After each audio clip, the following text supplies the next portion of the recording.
Hare Ram, Ram Ram, Hare Hare. Maybe we should have kirtan while we're waiting. What do you think? Good idea, Keshava? You agree? Yeah? Because we're waiting for everyone.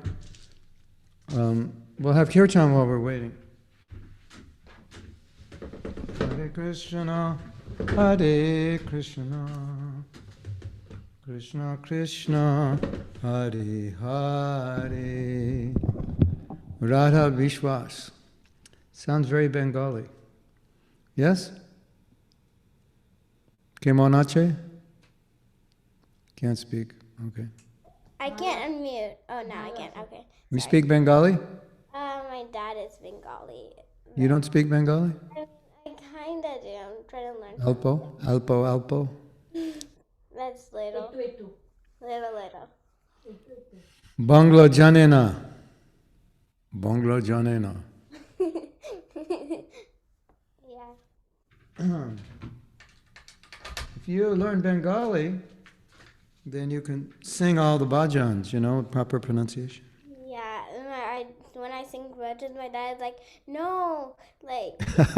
You're not pronouncing right. Proper way. And I'm like, how do you do that? Keep listening to him. You'll know how to do it. Hare Krishna. We'll have a little kirtan.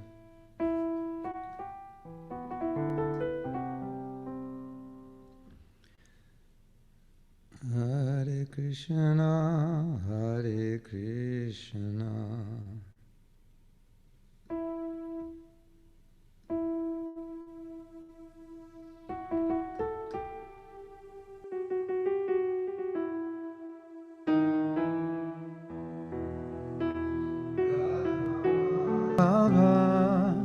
Kunjabi Hari Radha Madhava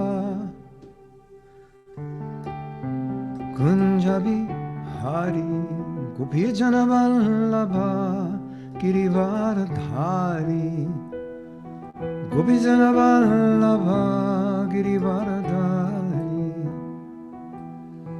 Jasodanandana Braja Jana Ranjana Jasodanandana Vrajajana Ranjana Jasodanandana Vrajajana Ranjana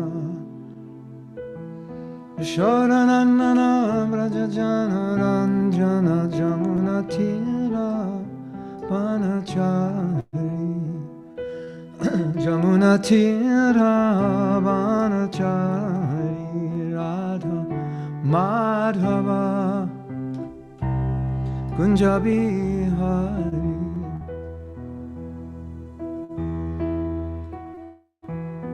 Radha Madhava Kunjabi Hari Radha Madhava Kunjabi Hari Gopijana Vallabha Girivaradhari Gopijana Vallabha Girivaradhari Jasodanandana Vrajajana Ranjana Jasodanandana Vrajajana Ranjana Jasodanandana Vrajajana Ranjana Jamuna Tira Vanachari Jamuna Tira Vanachari Radha Madhava Kunjabi Hari Radha Madhava Kunjabi Hari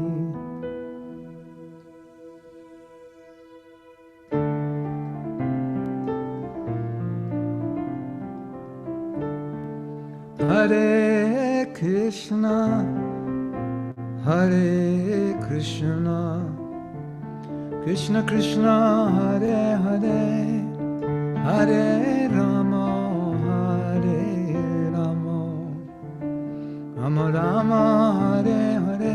Everybody, you can sing.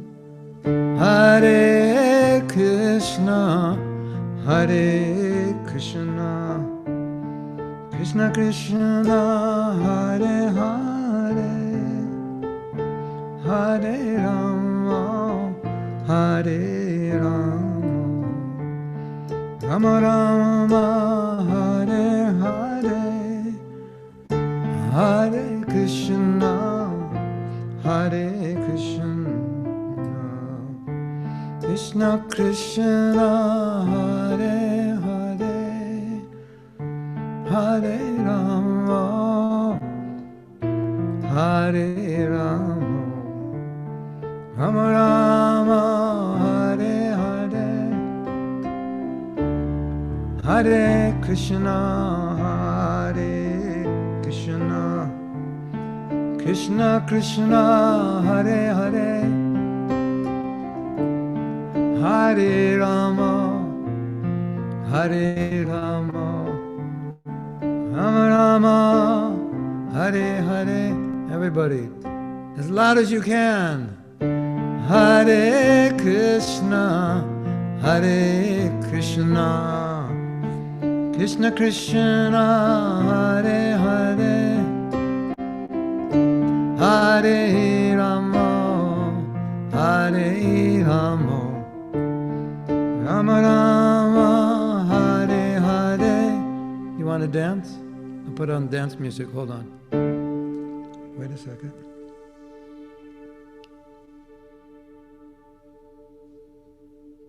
You ready to dance? Hare Krishna, Hare Krishna, Krishna Krishna, Hare Hare, Hare Rama, Hare Rama, Rama Rama, Hare Hare, Hare Krishna, Hare Krishna, Krishna Krishna, Hare Hare, Hare Rama, Hare Rama, Rama Rama, Hare Hare, Hare Krishna, Hare Krishna, Krishna Krishna, Hare Hare, Hare Rama, Hare Rama, Rama Rama, Hare Hare. Everyone. Hare Krishna, Hare Krishna, Krishna Krishna, Hare Hare, Hare Rama, Hare Rama, Rama Rama, Hare Hare. One more time, everyone. Hare Krishna, Hare Krishna, Krishna Krishna, Hare Hare, Hare Rama, Hare Rama, Rama Rama, Hare Hare.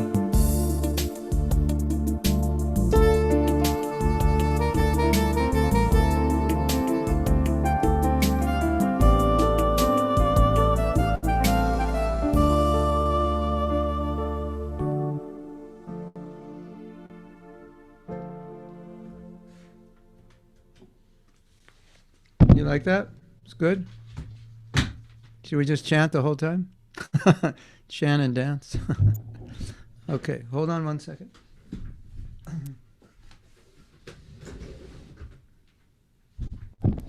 So I need your help.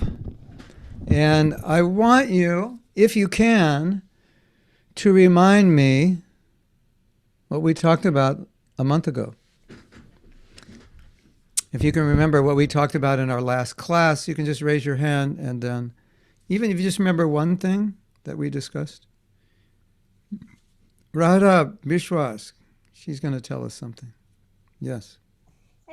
Yeah, not last week, last month, we talked about the Krishna's mind, like the prayerful mood of how to. Oh, yeah. And then we did an exercise where we Yeah, read different prayers yeah, and we chanted. Yeah. That was um that was to help us understand the meaning of the mantra. You remember that? yeah, And did we chant the song "Give Me Money, Give Me Money"? Do you remember that? Did we chant the song? So, did I tell you the story about the people who were chanting for money? Do you remember that story?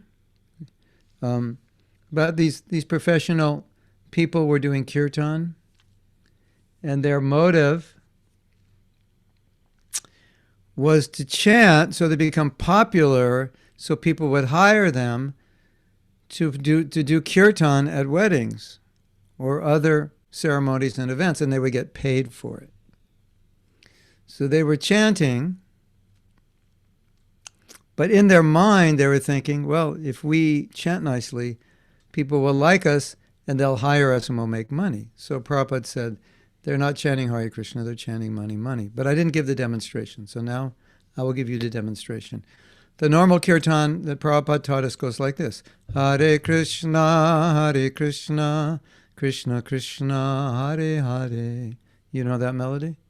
That's the one Prabhupada used. Hare Rama, Rama Rama, Hare Hare. But these people, they sounded like they were chanting Hare Krishna. The mantra was coming out of their mouth. But in their heart, they were chanting, give me money, give me money, money, money, give me money. I want money, I want money. Krishna, Krishna, give me money. That's actually what they were chanting. So, the point of the last class was to explain that what comes out of your lips and what's inside of you may be totally different. Just like, have you ever been upset with someone and they say, why are you upset with me? And you say, I'm not upset with you. So if you've ever done that, well, has anybody not done that? Yeah. Or you don't want to tell someone how you're feeling because you feel if you tell them how you're feeling, they'll just get upset. So they'll say, did I hurt you? And you'll say, no. No, you didn't, but they can tell the way you said it that you don't mean it, that you actually were hurt. So what you say and what you feel is not always the same. So I was trying to explain in the last class, what does the holy name mean? What does the Maha Mantra mean? And we went through different meanings, but the main meaning Prabhupada gave was Krishna, I want to become pure. I want to be your pure devotee. That's the whole purpose of my life. And that's the meaning. But then I think we were joking a little bit and saying, but sometimes when we chant, for us, that's not the meaning. There's another meaning. Like one meaning is, I will demonstrate. You allow me to demonstrate different meanings? Hare Krishna, Krishna Krishna, Hare Hare, Hare Ram, Ram Ram, Hare Hare. So we hear the Maha Mantra, it's coming out of my mouth, but sometimes what's going on inside is, I don't want to chant Hare Krishna, Hare Krishna. I don't like chanting Hare Krishna, Hare Krishna. I'd rather be playing right now, Krishna, Krishna, Hare Hare. I'm really bored, Rama, Rama. That's what you ever feel that way before? I know you have. We all have. Even, don't worry, you're not alone. Even advanced devotees sometimes feel that way. Like they have so much to do, and there's so much on their mind, and they're chanting, and they're just thinking, I have so much to do. I want to put my beads down so I can do what I have to do. So that's not unusual. But the point is that simply because the Maha Mantra is coming out of our mouth doesn't mean we're actually feeling what the Maha Mantra means, right? I can say, I love you because you're rich and I want you to give me some money. So I say, I love you. You're my best friend. And can you give me $100? But that's really what you meant when you said, I love you, you're my best friend, right? Right? Or you have a toy. Can you give me that toy? Or whatever it is you want. So we discussed that last week. And then we chanted, and I gave you some meanings of the holy name to meditate on, like Krishna, please engage me. That was one meaning. Krishna, make me your pure devotee. That was another meaning. Krishna, please accept me. Accept me into the relationship. I left you. I want to have a relationship.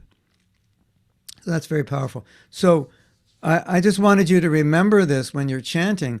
Otherwise, you could up chanting like a what? If you don't remember the meaning of the holy name, then you end up chanting like a what? Who knows what? Chanting like a what? Keshav, you know what? Chanting like a what? Hypocritic person. Like a what? A hypocritic person. Oh yeah. That's good. You have become like a hypocrite, doing one thing outside, doing another thing inside. That's the meaning of a hypocrite. You do two different things. What else? If I chant like that, I become like a what? Radha? I think a parrot or a crow. Oh yeah, like a parrot. That's another example. You know the example Prabhupada give? There's certain birds. Have you ever seen those birds? If you say something long enough, they'll say it. Have you seen those? What do they call those? Parrots? Is it a parrot or a certain kind of parrot? Or they have another name? Anybody know? I forget. I think there's... Yeah, sometimes we use that word English. You use the word in English. Like if I say something and you say exactly what I say, we say you're parroting me. You may not understand what I said, but you say it and you sound very intelligent because what I said was intelligent. And you're 10 years old and you sound like you're 50 years old, what you said. That's parroting. You have no idea what it means, but you said it. So have you ever seen a bird that has been taught to say Krishna? Yeah. We had one in LA many years ago say, Govinda, Govinda. Right? Or you see those parrots, they say, Krishna, Krishna, like that, something like that. Someone can do a better imitation than me. But something like that. So you keep saying, Krishna, Krishna, Krishna, Krishna. And then they'll finally say, Krishna, Krishna. So Prabhupada gave an example that you can teach a parrot to chant Hare Krishna. But if some animal's coming to kill the parrot, it's going to go, ga, ga, ga, ga, ga, ga. It's not going to chant Hare Krishna because it's not a devotee. It doesn't know what it's doing, right? So you can parrot chanting, but then when there's difficulty or danger, you'll say, ah, instead of Krishna, right? Because nothing was going on inside. It was just parroting outside. That's a very good example. So you don't want to chant like a parrot. And Prabhupada has given that example many times. What else? If you don't chant inside and outside the same, then you're chanting like a blank. Who else can say? Who knows? Sahas Thakur. Yes. Like a parrot? Yeah, chanting like a parrot, definitely. And what else? Yes, Radha. Like a crow, I think. Like a crow. Because it keeps cawing for no reason. Maybe it's more like you feel like a crow when you chant like that. Okay, chanting like a crow. Well, you know what Prabhupada said about crows? They like garbage. So he said, there's so many things to talk about that are like garbage that people are talking about. So he said, sometimes people like crows, they like to talk about all these things that are really no benefit to anybody. Yes. Who was raising their hand? Bhakti, you raised your hand? No? No? Someone else? Chant, if we, okay, Keshav has another one. Chanting like a? Maybe like a fake person, like you're just chanting for some profit. Yeah. Because I read in the Leelamrita, one person, he came to Prabhupada and he just pretended he was in ecstasy and then he fell down. But he was chanting like fake. Oh yeah, he wanted chanting. Oh yeah, this is very good. Sometimes you see in India, if you're a sadhu, people appreciate that. They think, oh, He's a sadhu. He's chanting Hare Krishna. In America, if you sit down and chant Hare Krishna all day, people think, oh, why don't you get a job? Why don't you become famous? Why don't you make some money? You're wasting your time. But in India, if someone's chanting all day, people think, wow, this person is amazing. They've renounced. They think that renunciation, that's difficult. And this person did it, and he's chanting all day, and they think it's special. So there was a man who came to the temple, and he thought if he imitates that he's in ecstasy, then everyone will honor him as a great devotee. That's what he thought. So he came in the temple. There was kirtan, and then he started going, Krishna! And he fell on the ground like he was in ecstasy, because that's one of the symptoms of love is ecstasy. And one of the symptoms of ecstasy is you faint. And another symptom is you choke. So you can't say, Krishna, Krishna. You choke. Your voice chokes. Like if you're really emotional, sometimes you can't say anything. Like if you imagine someone put a gun right to you and said, I'm going to kill you. And then he said, what's your name? You probably couldn't even say it. You'd be so frightened, right? That actually happened to me once. But he didn't kill me, obviously. But he did put a gun in front of me. And it's hard to think when a gun's in front of you. I hope that never happens to you. But I'll tell you that story later. You probably want to hear that story, right? Why do they put a gun in front of me? Maybe I'll tell you later. You can remind me. So this man falls on the ground like he's unconscious. And the devotees, this is very early in the movement, they'd never seen this. They didn't know what to think. This guy's going, Krishna, Krishna, and he's on the ground and he's rolling on the ground. And they didn't know that he was just faking it because he wanted everyone to think he was like very elevated. That was total fake. And I have a really funny story. I don't know if you know this, but in India, if you're a sadhu, if you're very elevated, people will give you donations because they appreciate that you've renounced the world, you've dedicated your life to spiritual practice. And so crying is another symptom of ecstasy. Hare Krishna, and you're crying. Sometimes Prabhupada would chant Jai Radha Madhava and cry. Because if you have love, if you have enough love, then when you're singing about the person and when you're remembering the person you love, sometimes you cry. Maybe you've experienced that, or maybe you've seen that, or maybe you will experience that. And we saw Prabhupada do that. So if someone is on the street and they're chanting and they're asking for donations and they're chanting and they're crying, people think, this person is very, very advanced. He's chanting and crying. So there are people that are not sadhus. So what they do is they put on the dress of a sannyasi in the morning, like you go to work, put on a suit and a tie. They put sannyas dress. They go out on the street and they sit down and they chant, and they put chilies in their nose, little pieces of chili in their nose. And because the chili's in their nose, it burns, and they start crying. And then people think, he's a very elevated person. He's chanting Hare Krishna and he's crying, and they give money. Did you know that? True story. It's true. Can you believe that? They put chili in their nose, then they chant Hare Krishna, and they're just tears. It's all from the chilies, not from any love. Isn't that funny? So you are right, Keshav. Sometimes, was it Keshav? Sometimes people, they chant because they want to become famous for chanting. They want to be appreciated and honored. Very good. What else? Bhakti's going to tell us something. Yes, Bhakti. What do you think?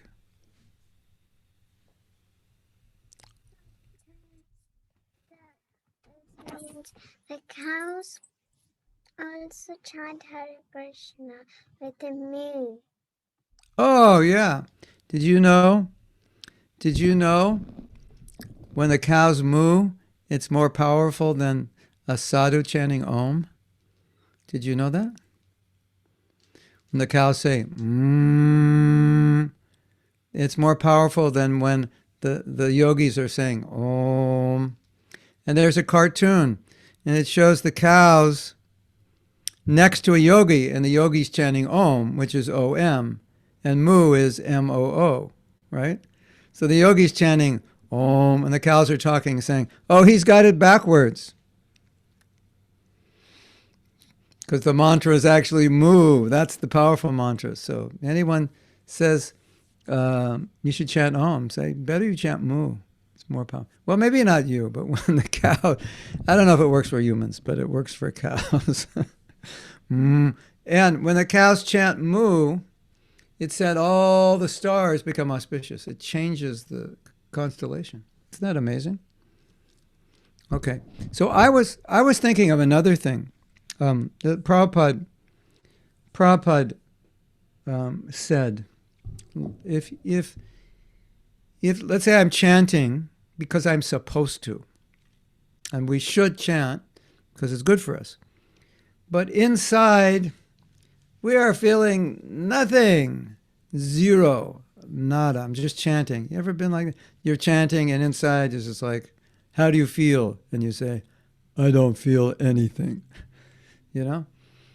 Sometimes that happens. I'm chanting. How does it feel? It doesn't feel.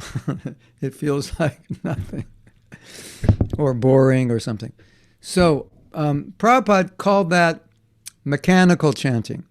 What did he mean by mechanical? Well, I'm going to tell you a story. You may not believe it, but I think it's true.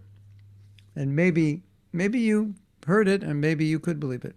But you know how we have many temples and we need pujaris to do arti, right? Well, in Buddhism, they also do a kind of puja, and they also need pujaris, right?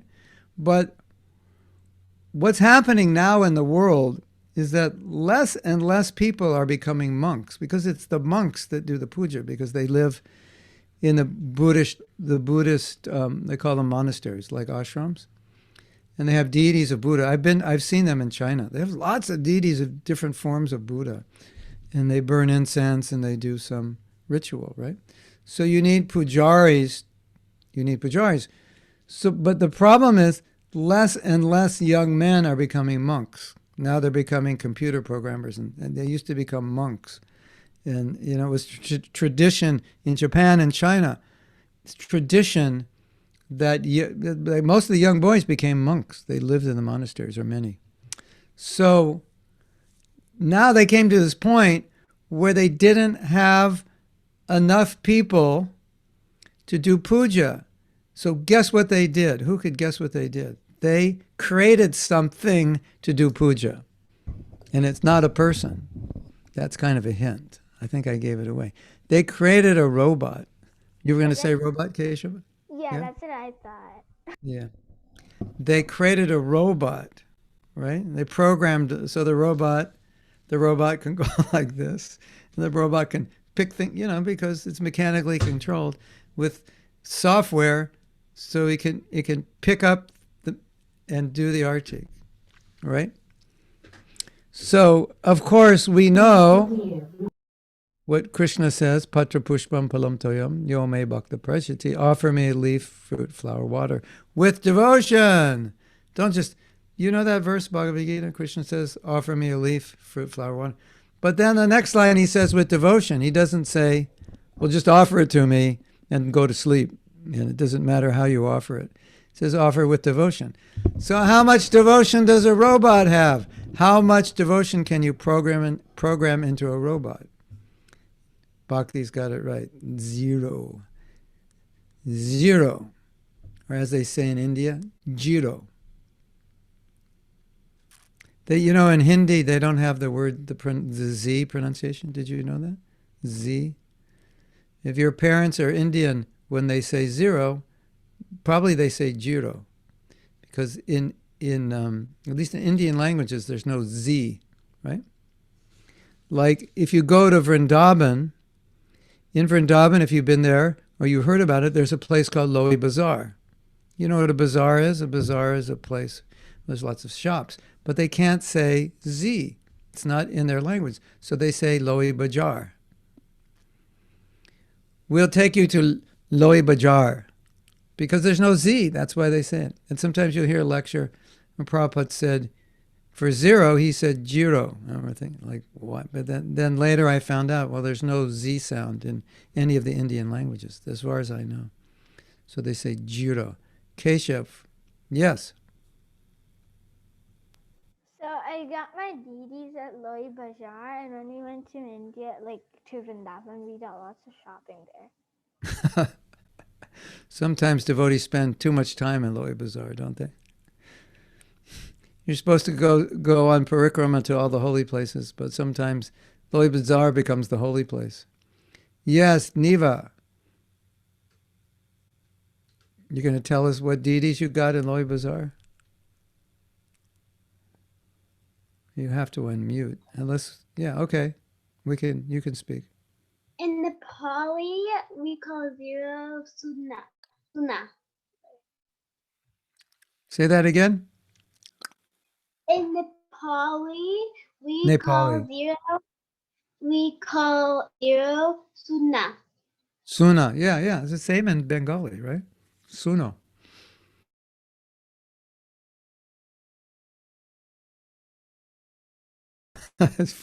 My heart is full of zeros. How much devotion do you have in your heart? Oh, suno. Nothing. So Prabhupada used this word, mechanical. He said, don't chant mechanically. What did he mean by mechanical? A robot, because you could program a robot, right? Okay. So let's say, I say, Bhakti, do you chant your rounds? She says, yes, I chant 16 rounds. I have a robot, he chants for me. And I chanted one mantra, and then it just plays 1,728 times. My robot does it for me. And the robot has my face on him, on the robot, and Hare Krishna, and it's my voice coming out. Will you benefit from that? I don't think so. And don't ever think about doing that. Although I think some devotee in the future will probably have that idea that, I'll get a robot to chant my rounds for me. But that's kind of like getting someone to exercise for you. I don't think it works like that. Yes, Keshav. So I think I think the robot we benefited, but it's programmed so metal comes from the mountains, so like mountains are personified. So I guess they will get benefited. The people who created the robot, if they hear the holy name, they'll benefit for sure. But technology is dangerous because you could misuse it. You could use a robot, they could clean the temple. I'm sure in the future we'll have robots cleaning the temple, cleaning the kitchen, doing the laundry, so many things. We're going to get really lazy with robots around, But doing artik, chanting your rounds, I don't think so. Sahas is going to tell us something. Yes? How you were saying that there's zeros in the heart. So a robot technically has a 0 and a 1. It's true. Robots have zeros and ones. But thank you for that technical information. The code is zeros and ones in different forms. Yes, that's true. But in terms of devotion, shuno. Right? No devotion. So I think it's good for all of us when we're chanting to meditate on robots, at least for 10 seconds. At least to remember we should not chant like robots because it's very easy to chant like a robot. And we've all done it, right? So that was the purpose of last month's class, was to remember when you're chanting the meaning. Well, it's kind of like, let's say you have an idea of what you want to be when you grow up, right? You say, well, when I grow up, I want to be a doctor or whatever you want to be. Then when you go to school, you're thinking, okay, what I'm learning now, it's going to be good for my profession. But if you don't know what you want to be, sometimes you're learning things and you think, why do I need to learn this? How am I going to use this? So you forget, you don't put any meaning on your education, and then it just becomes boring. So sometimes we chant that way. It's like, what's the point? I don't even connect with what this means. But when you realize No, this means that I'm connecting with Krishna. This is my relationship is getting closer. This is how I do it. And I'm supposed to express that through the chanting. Then you won't be like a robot. Then you'll be feeling something. So the point was, well, there were many points, but the point was, if you remember what it means, you'll feel something when you chant. But if you just chant and feel nothing, okay, we're going to give Sahas the benefit of the doubt. If you only feel zeros and ones in your heart, then you're still a robot, right? You're still a digital being with zeros and ones in your heart instead of Krishna.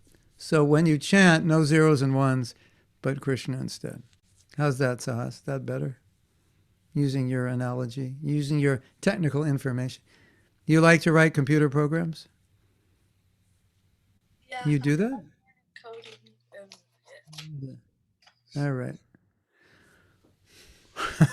There was a devotee who was a mathematician, and he asked Prabhupada, how can I use, I've got a degree in math. And he said, how can I use that in Krishna consciousness? And Prabhupada said, you can calculate how many millions of years you've been in the material world. He said, you can use your math for calculating how many births you've taken and you're still here. Prabhupada was sometimes funny. Ishan, you want to say something? I'm actually a coder too. You are. Amazing. I You good? You're good in math? Yeah.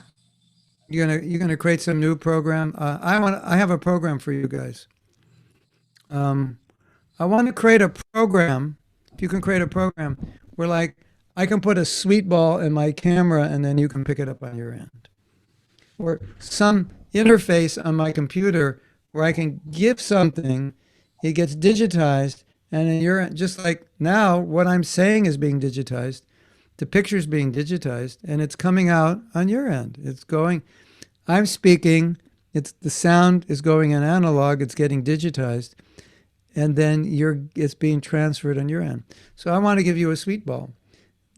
So you have to write a code. The sweet ball becomes digitized.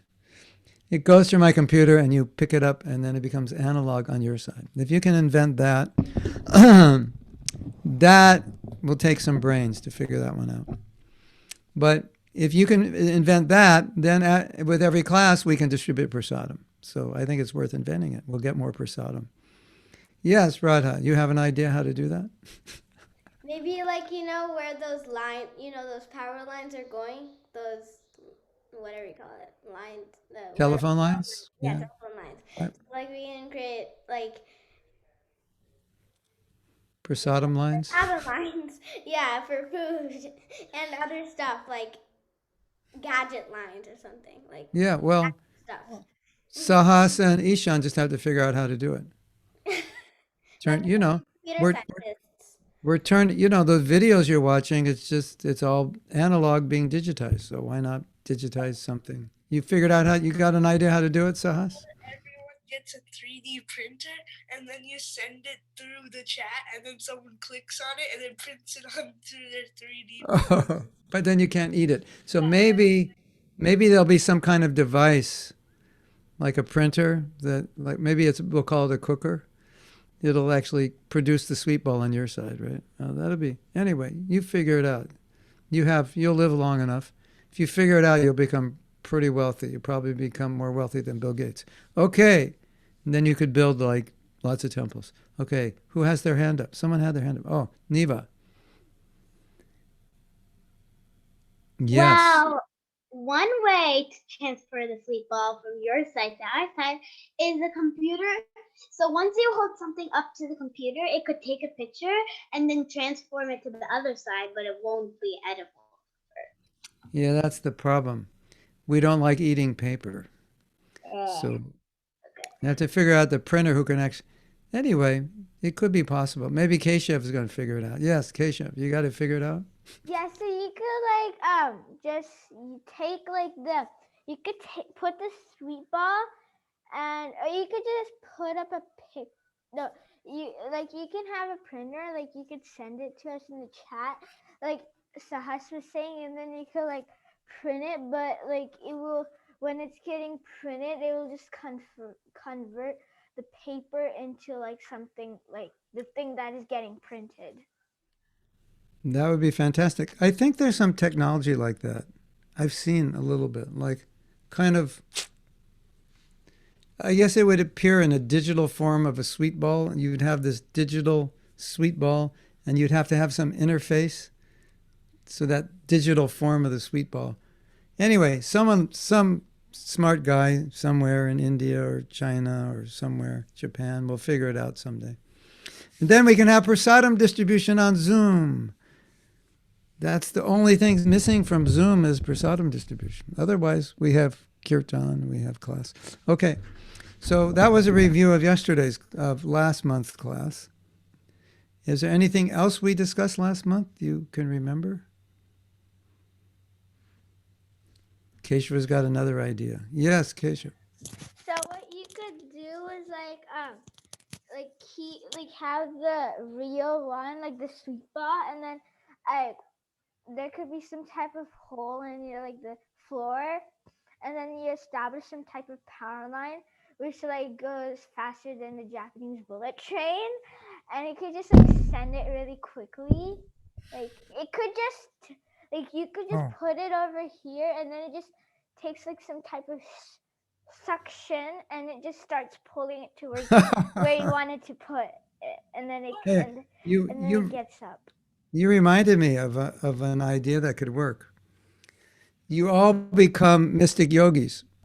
And when you have mystic power, I just have the plate here, and you can grab it from anywhere you are in the world. That's how. Do you know that? Mystic yogis have that. That's one of the eight city. They have 8 cities, I believe. Asta city.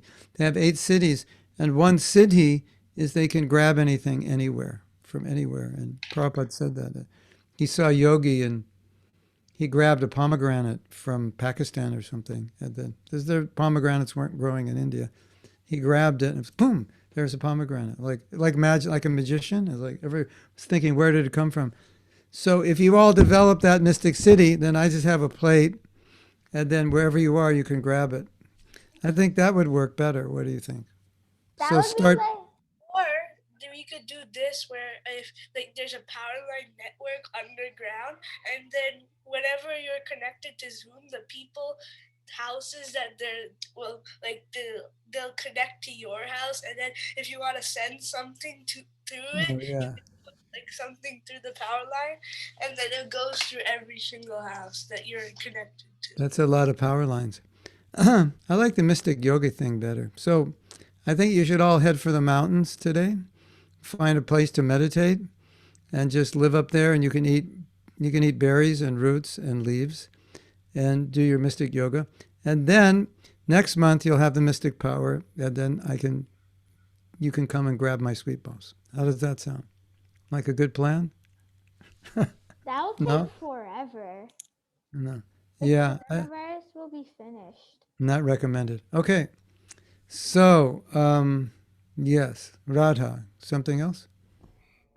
So I found the story in Srila Prabhupada. No, not in Srila Prabhupada. But you know Abhaychar in that movie? Yeah, yeah. Yeah, so I was watching it in the beginning before Prabhupada's birth. There was this guy who was pretending to be God, and he was Oh, like yeah, yeah, yeah. everybody, and he was like, but he was just a fake yogi trying to be God. And then Yeah. Bhaktivinoda Thakur substituted him. He arrested him, Yeah. and everyone was afraid of him, afraid to challenge him. And you know what happened? So interesting. I kind of know. He died in jail. He died in jail. You know why? You know how he died?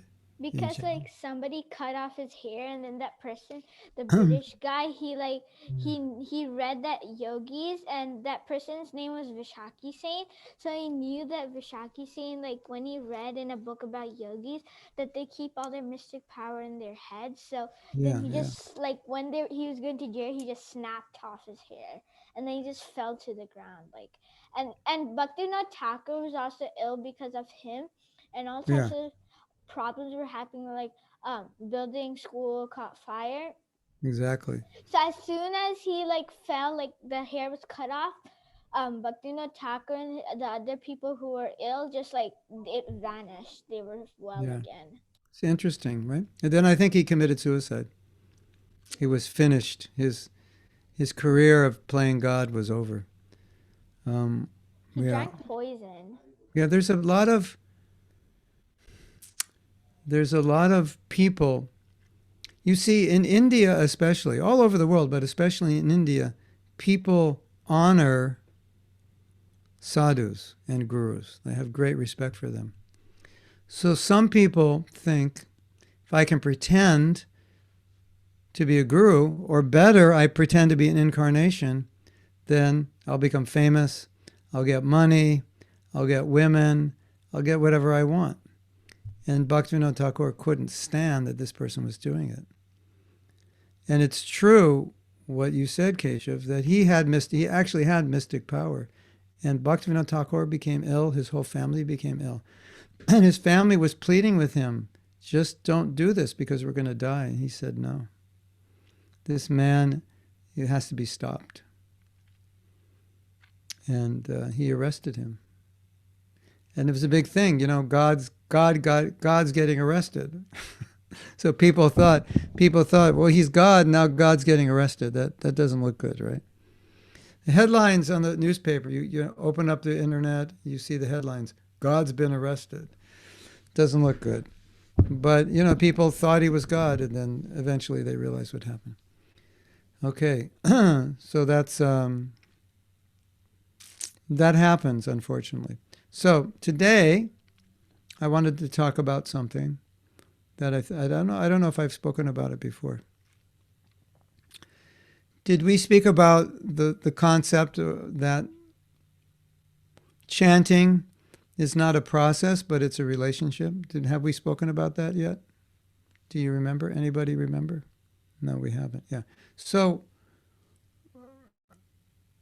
if you do a process, just a like you're learning to play an instrument, and there's a way to learn, call it a process. If you've learned an instrument, you hold it this way, you play it this way, and just every lesson you're learning a process. And you don't really have a relationship with that instrument. You don't kiss the instrument, tell the instrument, I love you. You don't bring the instrument with you when you go to the mall, when you go shopping, when you go to your friend's house. You don't bring, there's no relationship as we would have a relationship with another person. But a lot of people, when they approach religion and meditation, they look at religion like a process, like learning an instrument. Like, this is how you do arti, 7 circles. Or 4 circles to the feet, 2 to the waist, 3 to the head, 7 to the body. That's the practice, that's the ritual, right?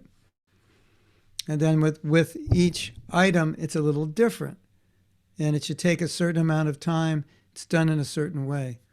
You've seen yajnas before, right? And they're chanting the mantras and throwing the rice and the grains and the ghee, and saha. You've seen it, right? Everything precise, So some people, when they chant, they take chanting like it's just a process, like it's a meditation process. You have to sit straight, face east, pronounce it perfectly. Hare Krishna, Krishna Krishna, Hare Hare, Hare Ram, Ram. Sit straight, hold your beads up here. It becomes like a ritual. It's like, okay, I'm chanting Hare Krishna. Then they start looking like a machine, basically. Or like they're a Brahmin doing a puja, doing all the rituals and the dye and put this here and this there and that. You ever seen like those pujas go on for hours? You ever been to like a wedding or something? It just goes on, and they're doing millions of things. So some people look at chanting like it's a ritual, like it's a process. Just like some people look at arti like a process, like it's not about a relationship between you and Krishna, not about love, not about a relationship with the deity. It's just a process. We did 7 artis today. We're worshiping the deities. You know, we went through all the rituals. So that's kind of like saying, if I see you and say, hello, imagine I saw you. I said, Dara, hello, Dara, how are you? It is nice to see you. You'd think, it's Mahatma. What's wrong with Mahatma? You know, is he like a, what do you call those? You know, what's the name of a person like that? An android? What? What do you call a person like that? Radha, you have a name? An android? A robot. A robot, of course, a robot. But you can imagine some science fiction movie where a person talk like a computer. Hi, how are you? Very nice to see you. You are looking quite nice today. Please excuse me. I have to speak to someone. Hare Krishna, Krishna Krishna, Hare Hare, Hare Rama, Rama. You imagine? So it's funny because when we're chanting Hare Krishna, we're saying, Krishna, please, please, I want to be a pure devotee. Krishna, please, please, I want you to accept me. But sometimes it doesn't sound like that, right? So let's say if I said, Dara, I want to be your friend. Will you like me? Can I come over to you? You get away from me. I don't want to see you. Right? You're weird. What's wrong with you? So, but sometimes we're chanting Hare Krishna and we're supposed to be saying, Krishna, please, I want to be a pure devotee. And we're saying, Krishna, please, I want to be a pure devotee. Hare Krishna, Krishna Krishna, Hare Hare, Hare Rama, please accept me. Hare Krishna. It's totally, isn't it? So, but it's, and then and then a lot of us are thinking, well, it's just a process. You just have to say it. That's what a process means, right? You just, you do it. Okay, I want you to exercise.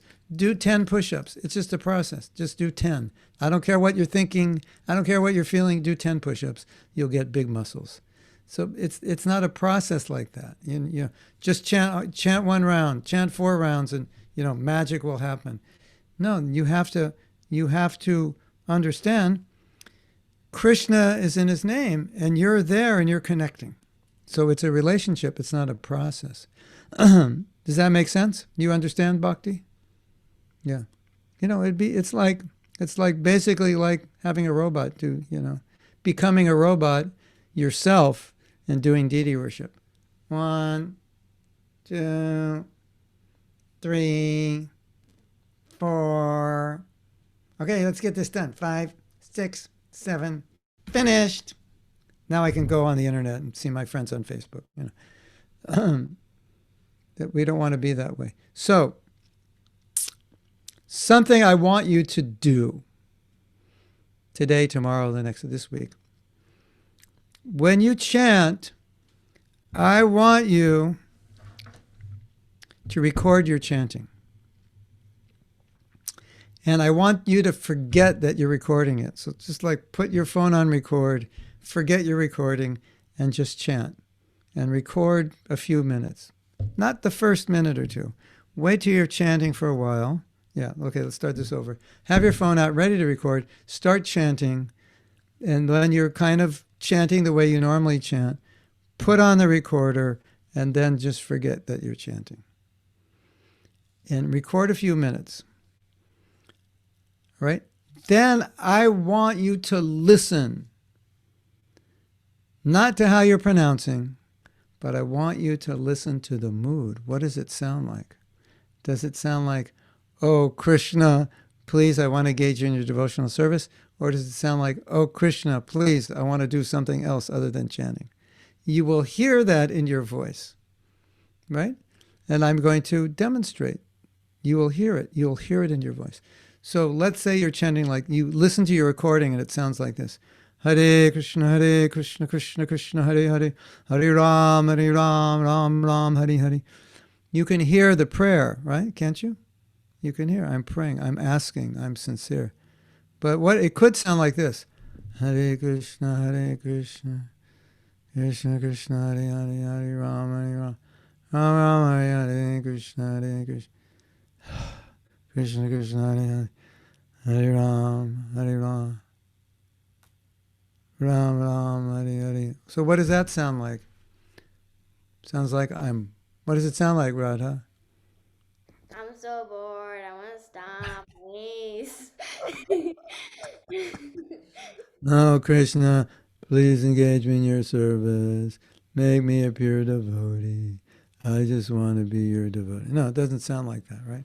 So, as you're listening to your voice, beyond what you're chanting, you're going to be able to hear yourself. You're going to be able to hear what you're feeling. And it's going to be interesting because you may not be aware of actually what you're feeling so much until you hear it. Because I've done this before. And sometimes I was chanting and I heard myself, and I didn't think, I thought I was chanting well, but it sounded like this. It sounded like I didn't really care. Hey, Radha, you wanna come out with me and do something? I don't know, maybe I'm kind of busy. And that's what it sounded like. I was just like, And I didn't know I was chanting that way. So this will be a good exercise for you. You're not listening for pronunciation. You're listening to see the feeling.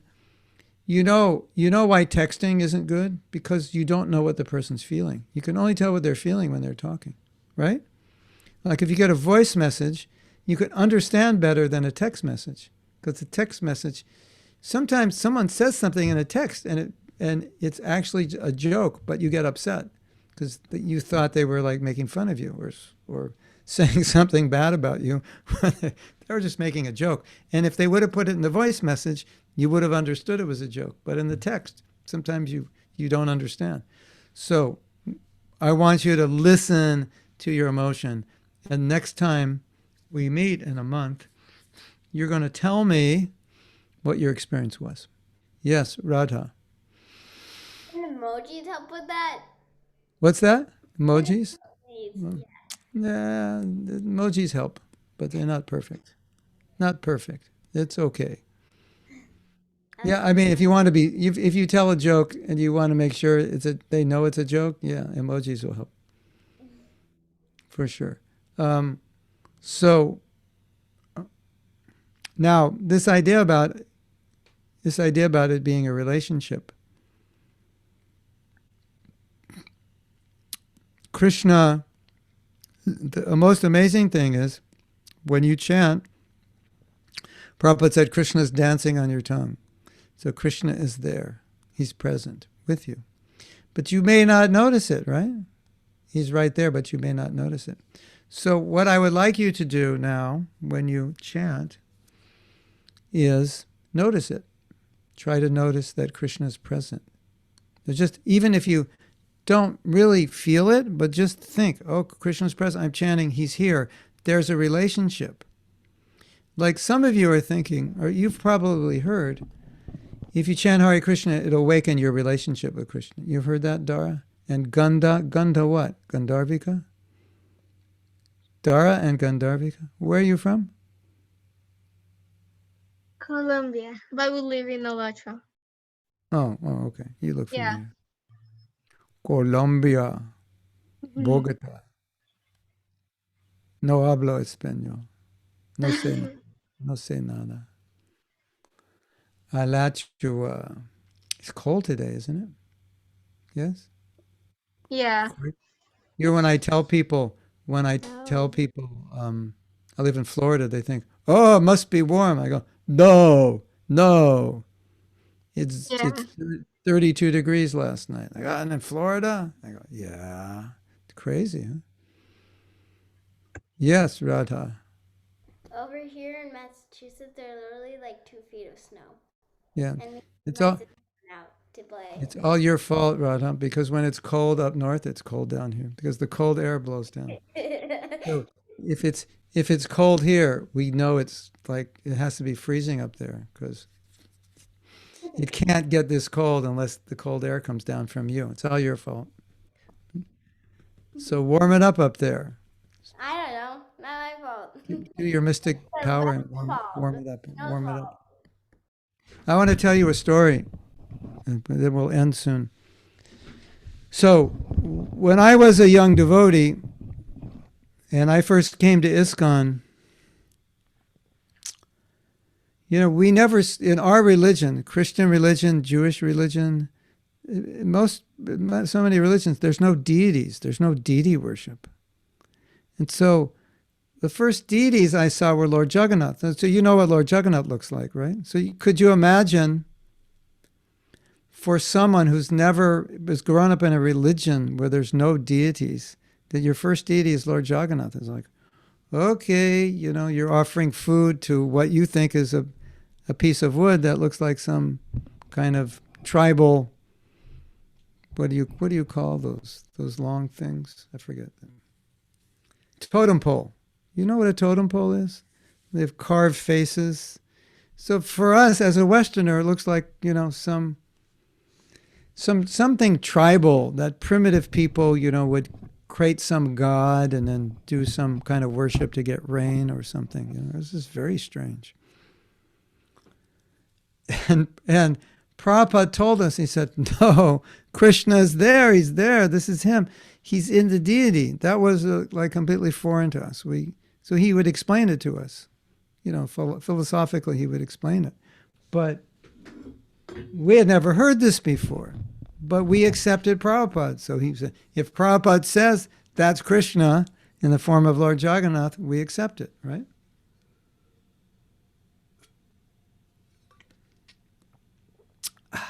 Turmeric and cinnamon. Doesn't taste good, but it's healthy.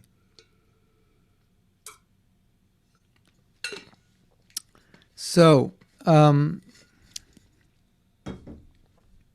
Prabhupada said, here's Lord Jagannath, this is Krishna. And we're like, and we think, okay, if Prabhupada says it must be true, although for us it was very strange. So we start worshiping Lord Jagannath as Krishna. Not because we saw him as Krishna, but because Prabhupada said he was. So we treated him like, not because we saw him as Krishna, but because we treated him as Krishna. There's a difference, right? So Prabhupada said, Krishna is in his name. And you say, but I don't feel it. I don't see it. And we say, no, you don't see it, but treat the holy name as Krishna, and then you'll see it. Correct? So we treated Lord Jagannath like Krishna, and then we began to see. So if you treat the holy name as Krishna, before you feel it, before you see it, just treat him as Krishna. And then by doing that, you will begin to see him as Krishna. And then you'll realize when you're chanting, the relationship is there between you and Krishna. It's not a process, it's a relationship. Yes, Radha. What do you have to say about that? I just couldn't unmute myself. Okay, but I heard this story that this teacher was telling the students, God doesn't exist, God doesn't exist. If you can't see him, then she asked, Right. can you see him? They said no. Can you feel him? He said no. Can you smell him? He said no. So then one girl came up to the teacher and said, can you see our teacher's brain? And they said no. Can you feel our teacher's brain? He said no. And then, can you smell our teacher's brain? They said no. So then she said, so then it's pretty much good that our teacher's brain doesn't exist. It was funny. My dad told Yeah. me. I think it wasn't it intelligence? Can't see your intelligence? I thought it was brain. I don't know. Maybe. Because your brain, you could scan it and see it. He goes, yeah, you can scan my brain, but the intelligence you can't scan. Well, same. You can scan Krishna. You can feel Krishna. Yeah. That's Yeah. also. I mean, so the point is you can see that he has a brain by how he acts. Yeah. So, yeah. Sometimes you can't see Krishna or feel Krishna, but you have to, if you treat him as if he's there, then he reveals. So if you're chanting Hare Krishna, you say, well, Mahatma Prabhu said that Prabhupada said that Krishna's dancing on my tongue, but the only thing dancing on my tongue right now is my desire for a sweet ball. I don't feel Krishna dancing on my tongue. I want other things dancing on my tongue, like rasgulla or something. But then you just think, no, but Prabhupada said Krishna's dancing on my tongue. So I will chant with that knowledge, that belief, that acceptance, even before I feel it. And then one day you'll be like us. I'll tell you one more story. This is an amazing story. One of the most amazing stories you'll ever hear. You want to hear it? This has never happened before, and I don't think it may ever happen again. That I was in a temple that was sold, and we had Radha Krishna deities, like, 4 feet, 4.5 feet. And after we sold the temple, we didn't have a new place that was suitable to worship the deities.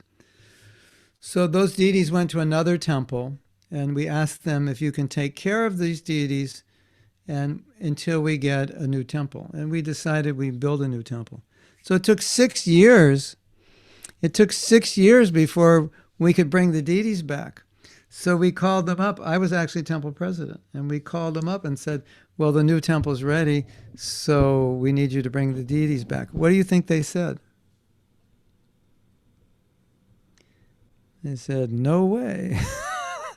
We're not going to give you the deities. And we said, what do you think we said?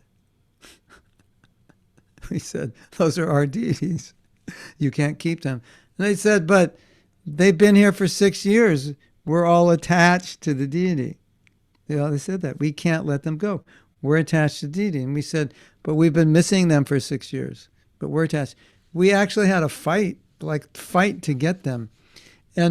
And you know the story of Krishna leaving Vrindavan, how much the gopis' hearts were breaking? You know that story? Krishna had been in Vrindavan about 8 years, and then he's leaving. Could you imagine if you were a Brajbasi and Krishna's leaving after 8 years? How would you feel? So the temple finally agreed, because there are deities, they couldn't really keep them. They finally agreed on Janmashtami they would bring them over. This was Janmashtami, I think 1992, 1991 or 1992. And so they brought them over, and it was like Krishna leaving Vrindavan. They were in so much pain that after 6 years, could you imagine Dara Gandharvika if someone came to Alachua and said, actually, Radha Shama Sundar belongs in such and such a place, belongs in New York, they're on loan. And nobody here knew that, and they present the history, and we research it and said, it's true. These deities were on loan. Could you imagine what it would be like if they actually left? It would be like Krishna leaving Vrindavan. So that's actually what happened. And so there we could see that all these devotees who in the beginning didn't know anything about deity worship and who weren't attached to Krishna, now, because they were doing the deity worship, they became attached to Krishna. So even if you don't realize the holy name, is Krishna's in his holy name, but at least you treat the holy name like Krishna's in his name, just like we treated the deity as it was Krishna before we could understand. You will more and more realize Krishna in his name. And someday, Neva, Radha, Sahas, Arna, and all of you, someday you won't be able to stop chanting.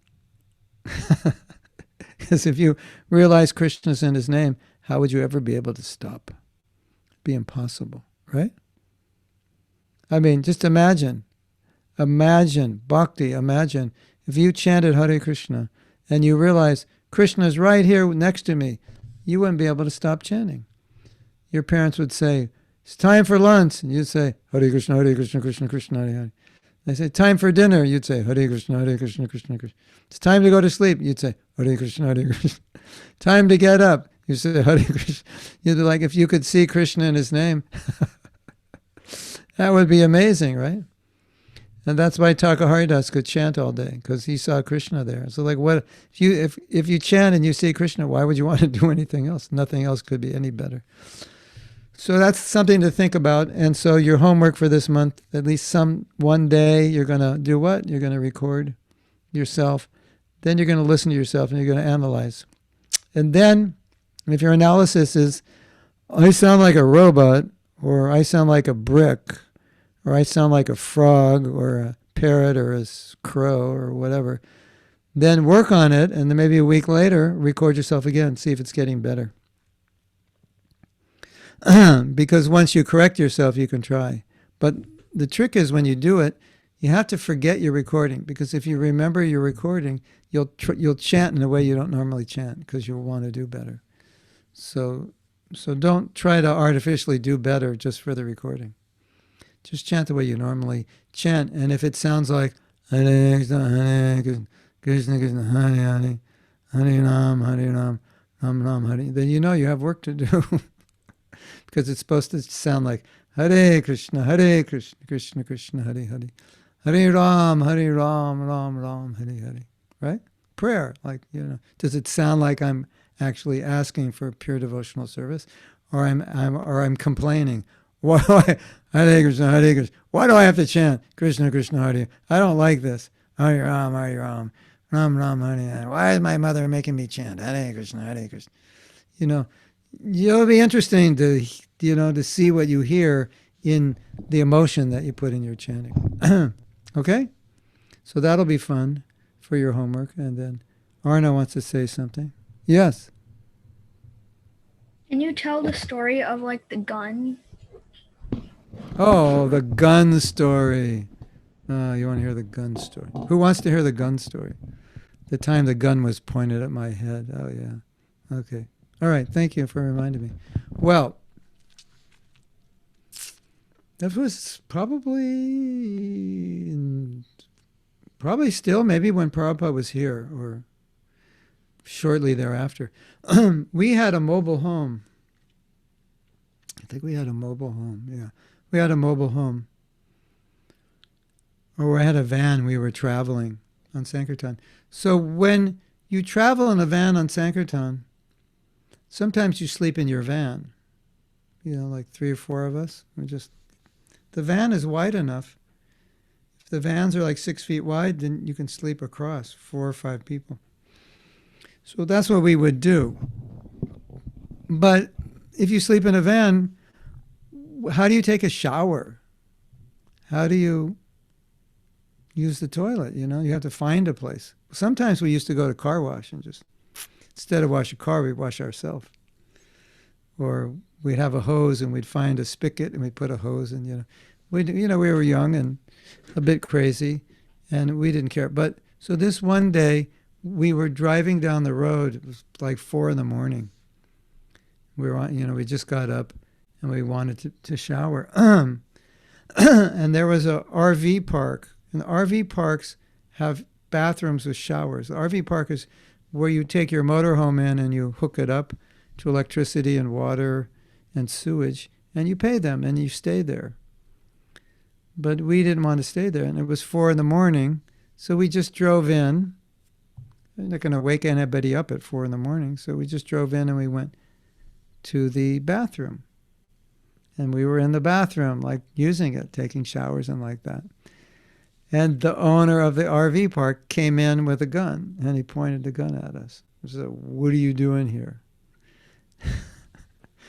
It was kind of scary to have a gun pointed at your head. You could imagine, right? But we weren't that afraid because we said, well, it's 4 a.m. We don't want to wake anybody up. We're just using the bathroom. And he's like, get out of here right now. And he had this gun after us. So not such an exciting story, but that's my gun story. And I lived through it. Yes. But we got our showers taken anyway. That was kind of an exciting morning, you could say. Yes, Radha. I heard in the Hare Krishna movie, I think you were speaking of the Hare Krishna movie. Yeah. You're one of the speakers. I heard like think like there are people who were trying to deprogram you guys, like Yeah, about preaching, and yeah. then so is it like something related to that kind of thing? No, this was different, but in the early days of our movement, before people really knew what we were, if you would go to a place like a small towns tend to be like very conservative. Places like Los Angeles, New York, San Francisco, they're very liberal. So if you walk around San Francisco with a dhoti on, nobody even will like notice you.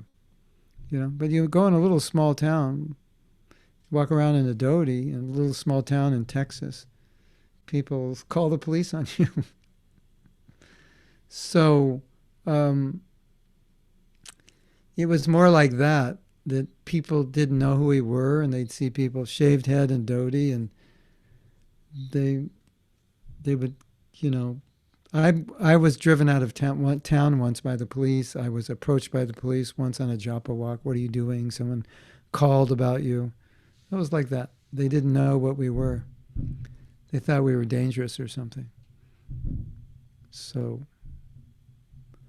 I can tell you more stories next time of running away from security guards in malls, because I went to jail many times on Sankirtan. Yeah, get arrested. They're trying to stop us from book distribution. So one way to stop us is arrest us. Did you escape from the jail, or did they just let you out after the term One, completed? I think one jail I was in, mostly I'd get out that day or the next day, but one, I think I was in 5 days. Wait, you never escape? Like, try escaping? Don't try to escape jail, because if you get caught, you're in big trouble. You have to escape through legal channels. Yes, Radha.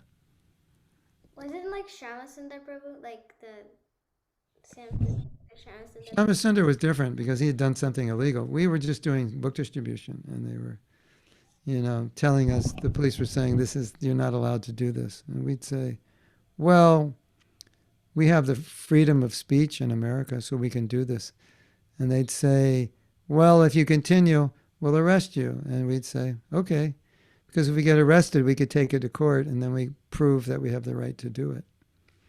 And there's one brahmachari, he was at the airport, and the airport, the security guard at the airport said, he caught him, he brought him up to his office, and he said, you can't do this here. If I catch you again, I'm going to arrest you. And you know what the brahmachari said?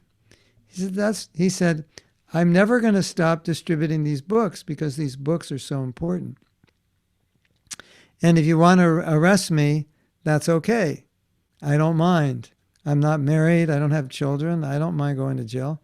But when I get out of jail, I'm going to come back here and distribute books at the airport.